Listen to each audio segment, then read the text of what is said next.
Hi, YouTube.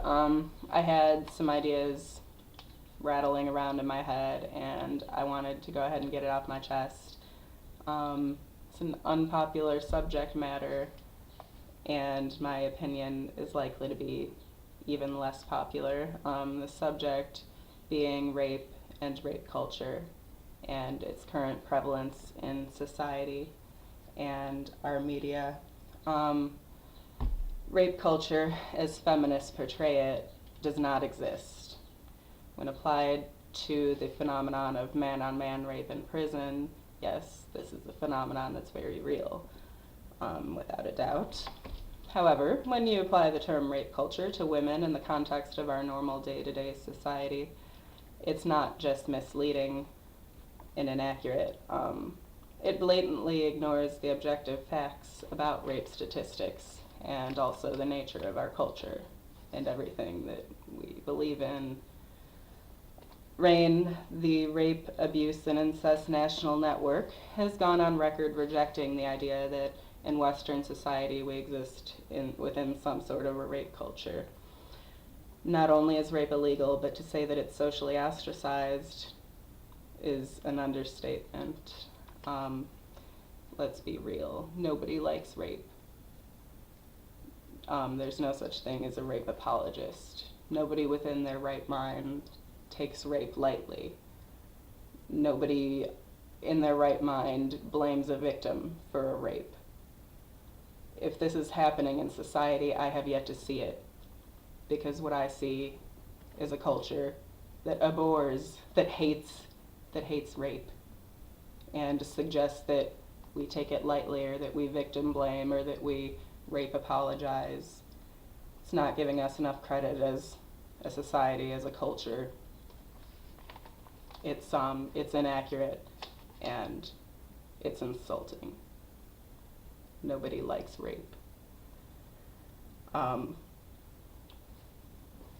We have very strong opinions and feelings.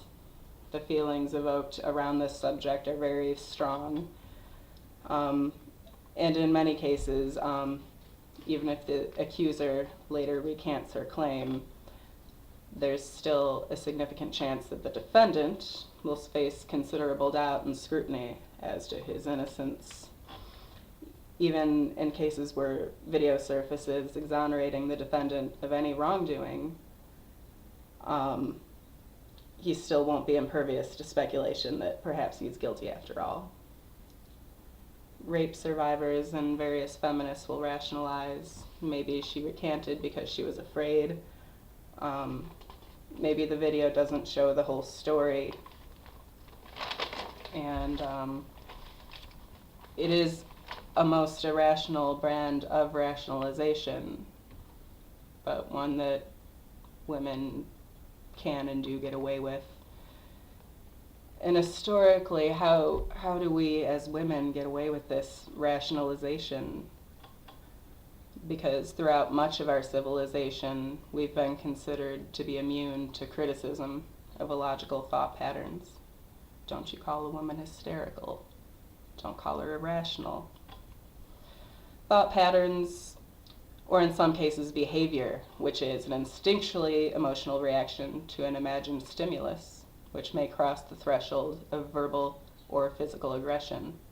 In other words, if any man, ever hurt a woman, then she's not to blame for any of her thoughts, actions, biases. The patriarchy is and has always been to blame. This is deemed to be so even when it's clear that this woman wants an excuse to lash out at men, that her reason for villainizing the particular man or men in question is purely manufactured within her own mind to excuse her thoughts, actions, biases, her hatred for man and for men in general.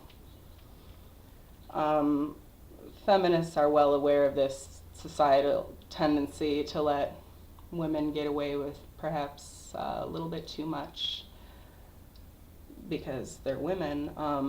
Feminists know of this tendency and they use it to their advantage, even though really it should offend women as a group. It should offend every woman, because in excusing one's accountability for their own actions and biases, you are in effect stripping them of some of their proposed humanity. It's not taken as granted that she's a thinking, reasoning woman with thoughts as well as feelings. It's not taken as granted that she has cognitive function, self-control, or self-awareness equal to her male counterparts. Through her misandry, she does a disservice to men, to women, to society as a whole.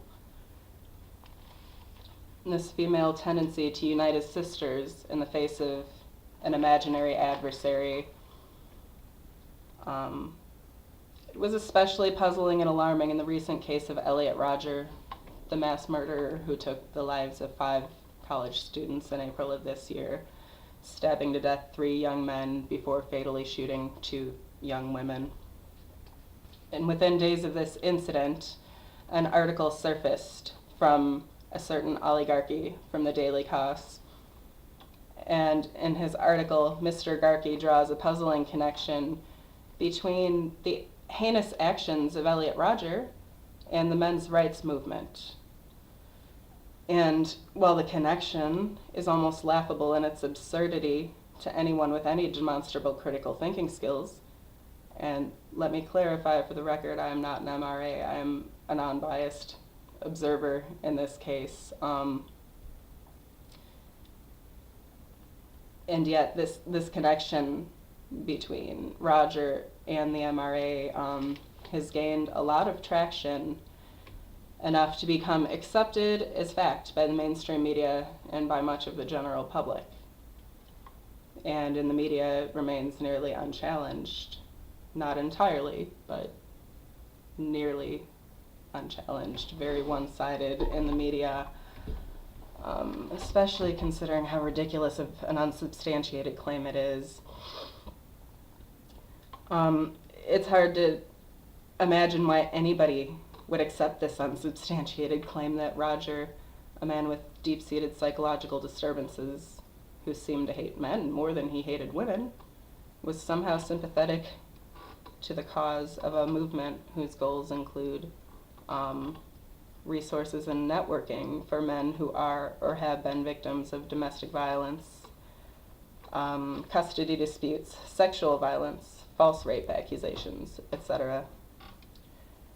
How could anyone believe for a second that Rodger's passion in life was to help men get custodial rights to see their children, or visitation rights to see their children, or to provide support to a male victim of sexual or domestic violence?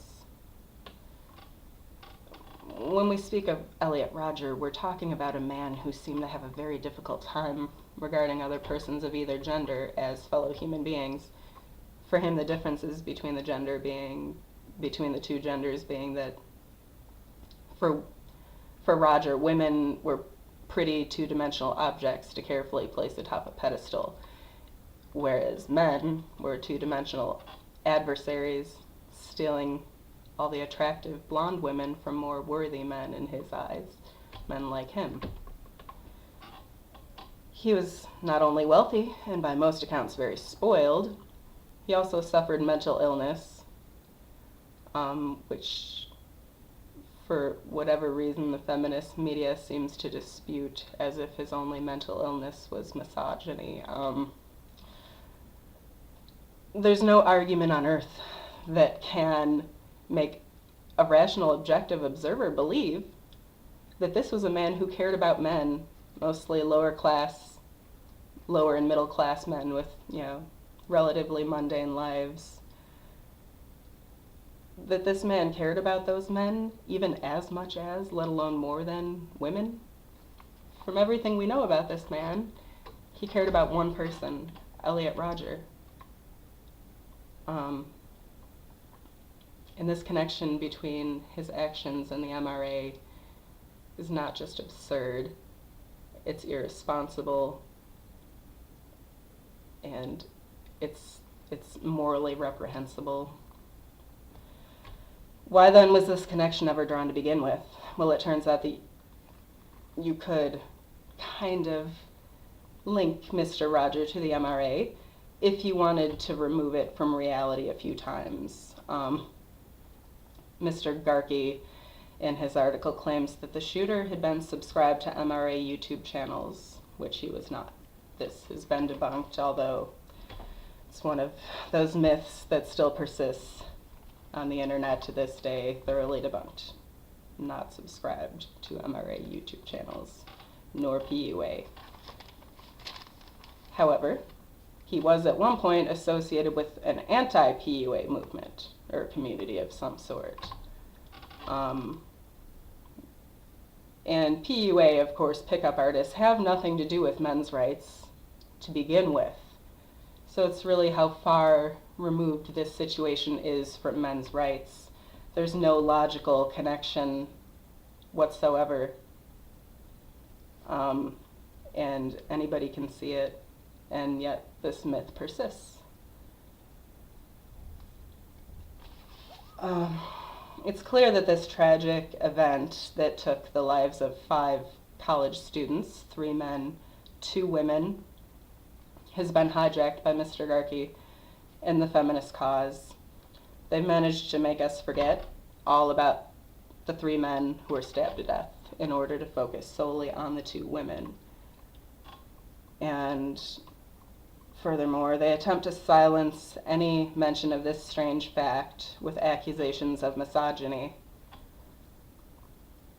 It's increasingly common for feminists to attempt to silence anyone who disagrees with them on anything by assigning a label such as misogynist, rape apologist, woman hater. And it's to the point now where these labels have no meaning. Because we know better. We know we don't hate women. We know we don't apologize for rapists. These labels, they mean nothing to us anymore. It's become clear that in the post-Elliot Rodger world, we are not only to honor and celebrate women, we're to do it to the detriment of men and boys. And additionally, we've hit a point where men are not allowed to publicly, or sometimes even privately, address their own unique woes and grievances. Woes and grievances which only they, as men, as the male gender, can experience. Everybody deserves somewhere they can go to voice their grievances, to get things off their chest, to speak with like-minded people who are either sympathetic or maybe who've been through something similar. These are things that we all deserve as human beings with dignity. Men are no different than women. This is clearly not a terrorist organization, as some have moved for it to be redefined as. What if somebody petitioned for feminism to be redefined as a hate movement, as some feminists have done with the men's rights movement? This is morally reprehensible.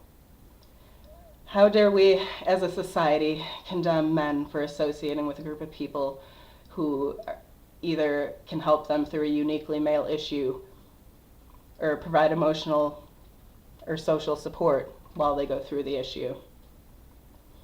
We're talking about fathers who are being denied access to their children, men who have women attempting to legally force them to raise someone else's child and would like legal advice, men who are accused of sexual assaults which they know they didn't commit, but good luck convincing a court, let alone your friends and family. These are the types of men that make up this men's rights community, and they have every right as human beings with their own dignity to address these issues without feminists assigning a label of rape apologist or misogynist. It's bizarre, and I'll say it a third time, it's morally reprehensible. How dare we as a society allow the slaying of college students to be used as a springboard for these so-called social justice warriors to catapult the newest wave of feminism firmly into the sympathetic hearts of the public.